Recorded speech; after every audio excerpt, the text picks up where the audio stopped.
Jenny sat on the bus. She was heading home from the night shift. It was a chilly night, but she didn't mind that. She was too tired to mind. It had been a busy night on the ward, expectant mothers bustling in, all in a hurry in the midst of the busy season. Christmas with a baby on the way. She could only imagine. The bus slowed to a stop at the end of her road.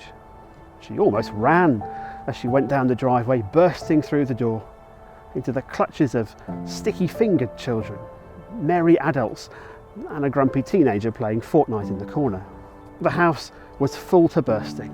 Grandma was glued to the telly where the cliché Christmas film was playing. Her husband was bustling about, juggling turkey times, prepping veg, decorating holiday goodies.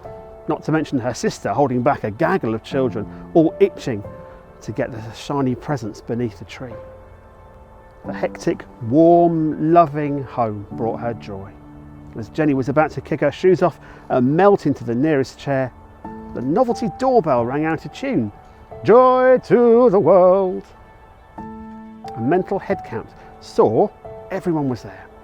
It must be carol singers. Grab the mince pie, she yelled to her husband Mike, who had lost the plot and was decorating biscuits with peas and drizzling icing onto Brussels sprouts.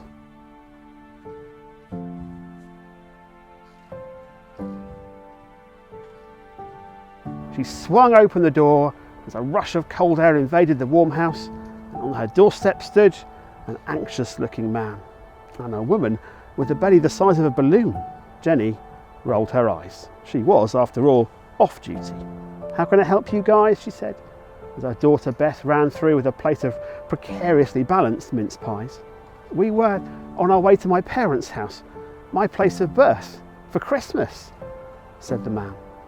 "And our car broke down. My wife's about to have a baby.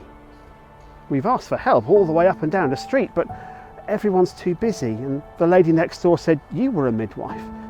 We were hoping you could help us."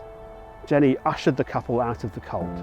Giving the husband Joe a plate of mince pies to munch through, she led them through the house, into the small kitchen, grounding Mike's confused construction site to a halt. Towels were thrown on the floor as the more sober relatives gave encouragement and help where it was needed. The woman, Mary, spent the whole night in labour, but as the sun came out, a little baby was born.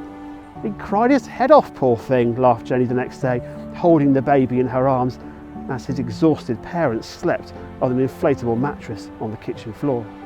But I'll tell you this, what a joy it was to hear that sound. I reckon he'll do great things. "And what do they call him?" cooed Grandma, leaning over her shoulder. "Jesus, baby Jesus, and the best of his life is yet to come."